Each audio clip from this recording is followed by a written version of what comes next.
Hello everyone, welcome to my channel Bold and Beautiful today. Sheila panics, Ms. Dillon is restrained, and Luna traps Steffi. Steffi Forrester is tricked into one last trap by Luna Nozawa. Grace Buckingham appears in John Finnegan's office at the beginning of BNB's weekly advertisement, indicating that she will be a part of the action in the next episodes. Additionally, Liam Spencer is shown telling Hope Logan that he wants as much time as possible while holding up his medication bottle. Regretfully, it's possible that Liam delayed seeking the combination of chemotherapy and radiation that Grace recommended as a means of prolonging his life. According to teasers for The Bold and the Beautiful, Liam will receive some unsettling news from Grace, and if the tumor has spread too far, he might no longer be a good candidate for any form of treatment.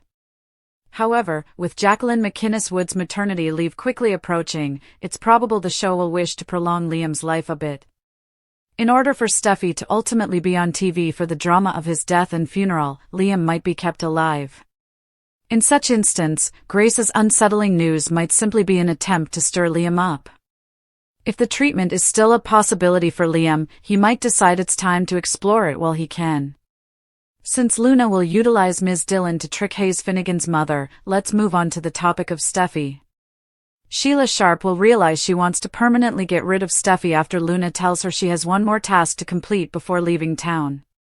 When Sheila learns that Luna is pursuing Steffi, she will become frightened and arrive at the Cliff home with a warning for Taylor Hayes. It seems that when Sheila gives Taylor an update, she will ask where Steffi is and be directed to the beach house.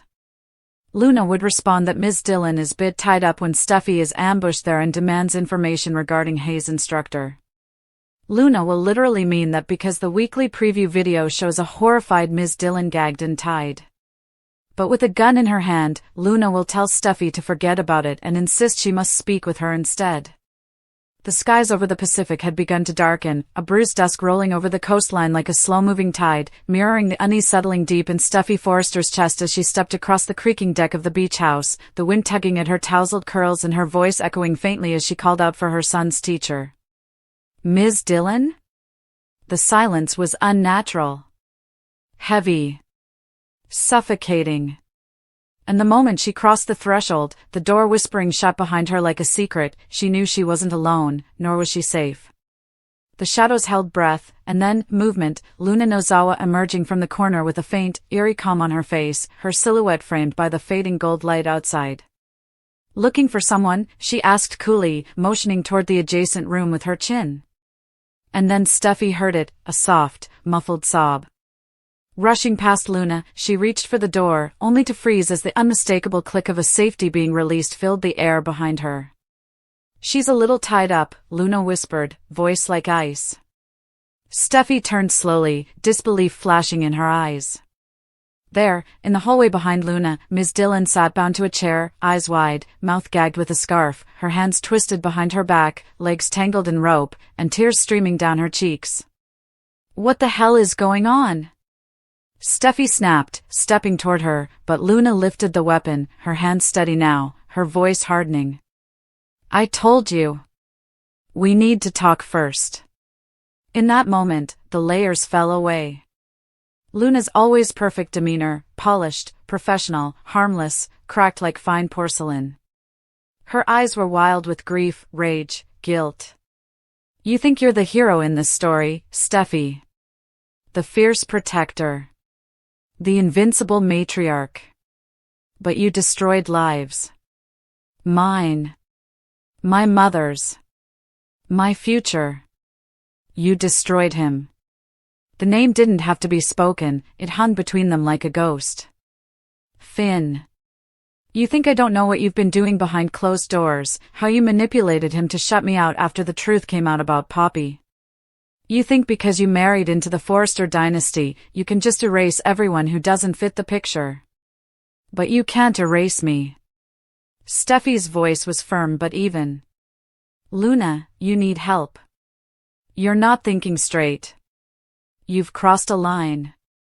Whatever you're feeling, don't patronize me. Luna screamed, the gun shaking now as her composure cracked. I came back to LA to fix things, to leave clean. But I realized I couldn't leave without making things right. Steffi, I need you to understand what you've done. I need you to feel what I've felt. The confusion. The betrayal. The helplessness. Her voice broke, tears flooding her eyes now as she motioned with the gun. Sit down. When Steffi didn't move, Luna cocked the pistol, forcing her to take a seat on the nearby ottoman. This isn't who you are, Steffi said quietly, trying to reach her. You're not a killer. No, Luna said after a long pause. But sometimes, justice looks like vengeance when nobody else will listen. Upstairs, Ms. Dillon whimpered behind her gag, her panic rising again as the ropes bit into her skin. Meanwhile, at the Cliff House, Sheila Carter's pacing had turned frantic, her usual manipulative confidence replaced by genuine fear. She'd underestimated Luna. Again. When Luna had come to her with a cryptic goodbye, she hadn't imagined it meant this. Taylor, Sheila breathed, barging into the house uninvited. Where's Steffi? Taylor Hayes, startled, stood in the kitchen, coffee splashed across her trembling hand. She went to the beach house. Why? Luna, Sheila hissed. She's unstable. She's got something planned. You have to call someone, Finn, Ridge, anyone. Now. And with that, Sheila was gone, bolting for her car like a woman possessed, desperation in every step. Back at the beach house, Luna had begun pacing. You have no idea what it feels like to be discarded. First Poppy lied to me my whole life. Then RJ just evaporated after that pill incident like I wasn't even worth a text. And now Finn looks through me like I'm a virus. And you sit in your glass house passing judgment on the rest of us. Steffi leaned forward slightly, hands still. I never meant to hurt you. I didn't ask for your mother's secrets. I didn't orchestrate the fallout. We've all been dragged into this mess because of the past. But this won't fix it, Luna. You'll ruin your life over something that can't be undone. But Luna only shook her head. No. You're the one who ruins lives. You just get to walk away from the wreckage every time. Outside, tires screeched, Sheila's car coming to a halt. Inside, Luna heard it. No, she murmured, panicked again. She wasn't supposed to interfere. Steffi saw the moment of hesitation and lunged, but Luna turned fast, her hand colliding with Steffi's shoulder, knocking her back, the gun clattering to the floor. In the chaos, Ms. Dillon began thrashing wildly, tipping her chair with a crash. It was enough. Steffi crawled for the gun, Luna kicked it away, and the two women grappled on the ground. Then, boom. The door flew open. Get away from her. Sheila's voice roared like thunder as she ran into the room. For once, not the villain, but the unlikely savior. She shoved Luna back, pulling Steffi upright. Go! Now! But Luna wasn't done. She lunged again, unarmed, screaming, desperate, until the flash of red and blue lights painted the windows and the wail of sirens filled the night. Luna sank to her knees, sobbing, as Steffi stumbled out with Sheila and the police stormed in. Within moments, Luna was cuffed, Ms. Dillon freed, EMTs rushing in. Steffi stood trembling beside Sheila, blood on her lip, hair wild, eyes haunted. Why did you help me? She asked, dazed. Sheila's expression was unreadable. Because I know what it's like to lose control. And I know how it ends. The night dragged on in questions, interviews, tears. And somewhere in the hospital, Grace Buckingham sat across from Liam Spencer, her voice measured, her face solemn. I'm sorry, Liam, she said gently. The tumor has grown. Treatment is no longer a guaranteed option. We'll make you comfortable, but it's time to prepare. Liam sat motionless, pill bottle in hand, as the words pierced the silence. And while his world tilted, Steffi's had too, in a different way. Luna had lured her into a trap, but it was grief and betrayal that had been the real weapons. In the days that followed, Steffi couldn't shake Luna's words. Nor Sheila's unexpected mercy. In a world where loyalties shifted like sand and enemies became saviors, only one thing remained certain: no one in Los Angeles would ever be the same again. Nick's bombshell, Ridge's difficult confession, and Luna's escape. To run for it, Luna Nozawa. Ridge Forrester, meanwhile, gives Brooke Logan a harsh reality check. Nick Marone's shocking revelation.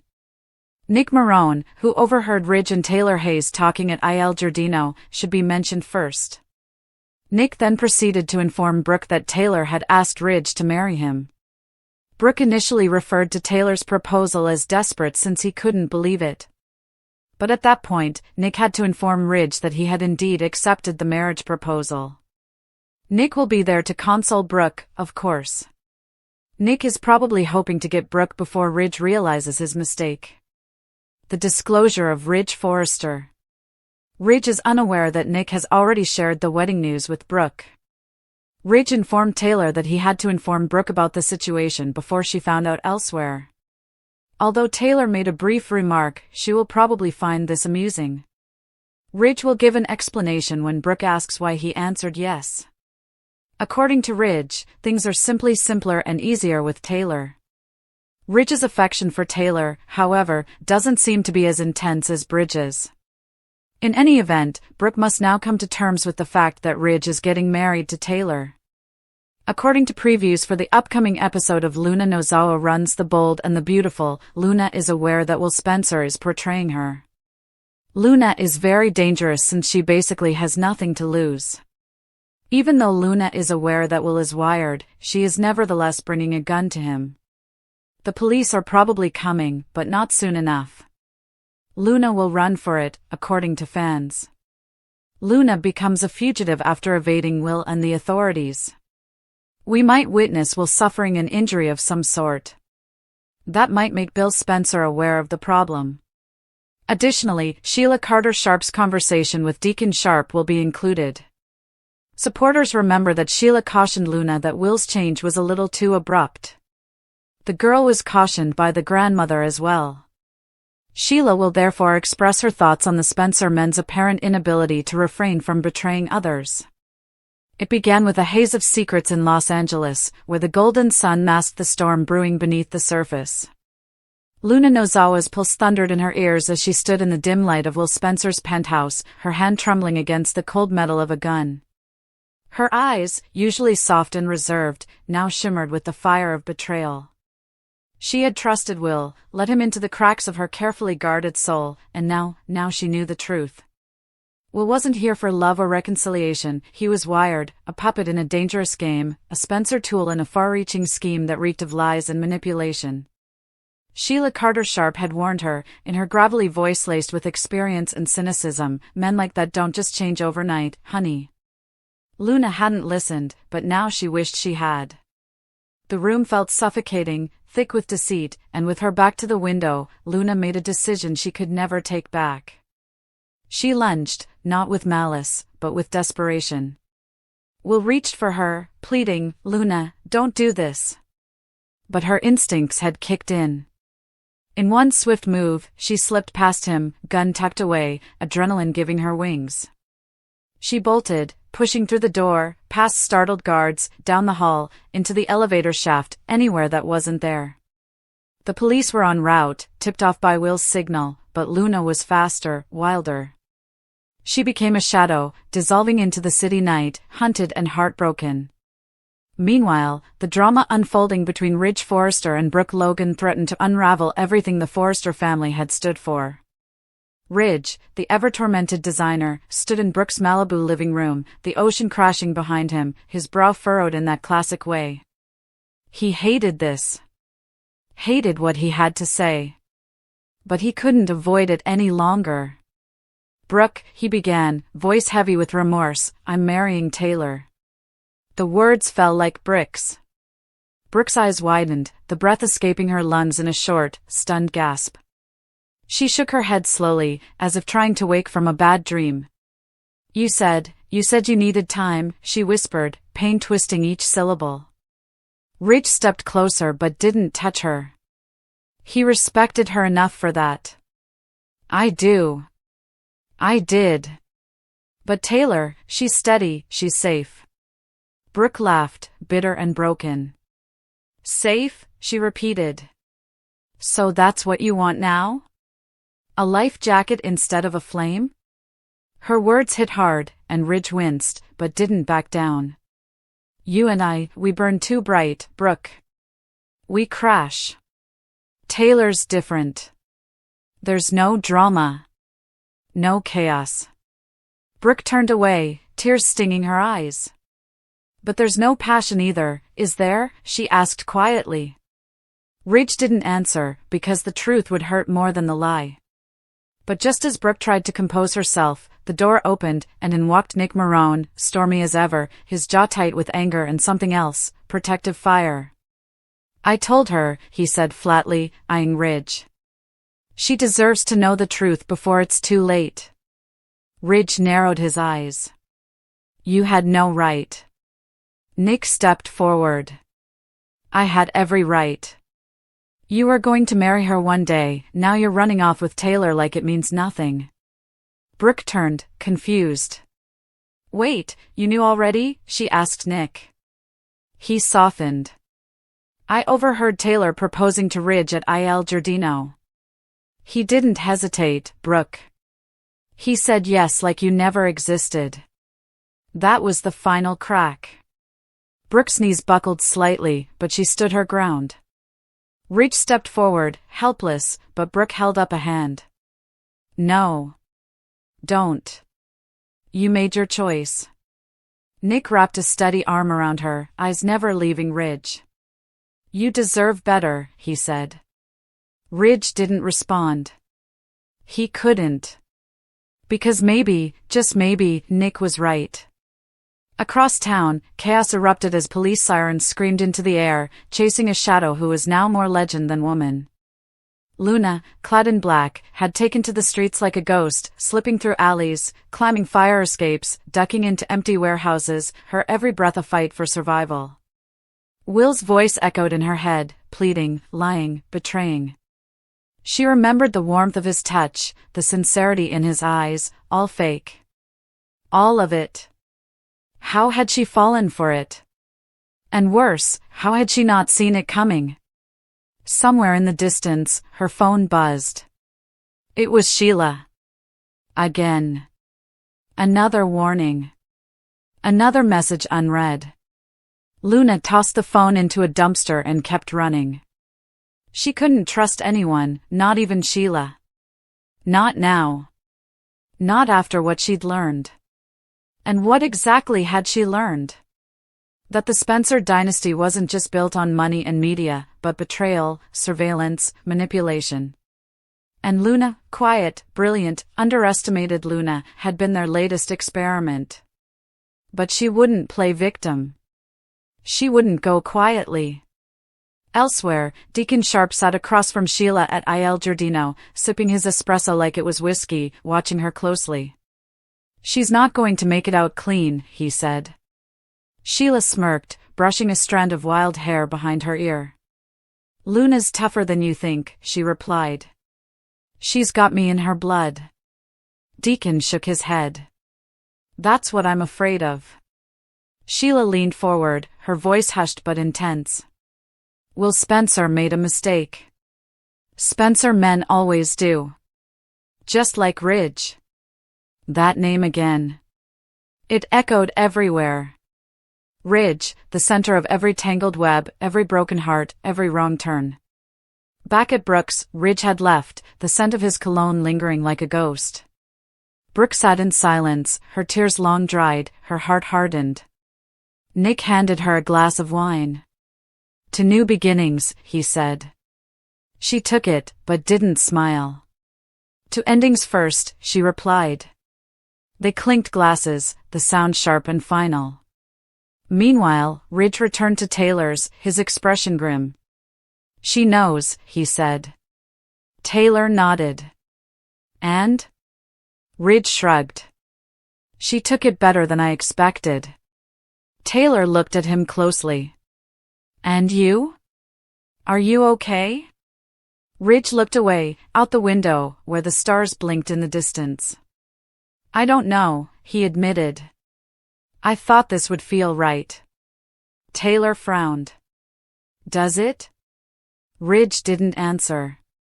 Somewhere in the city, Luna crouched behind a dumpster, her breaths ragged, eyes darting. She had no money, no phone, no allies. But she had something more dangerous, purpose. She wasn't running anymore. She was planning. And when she returned, because she would return, every Spencer would pay.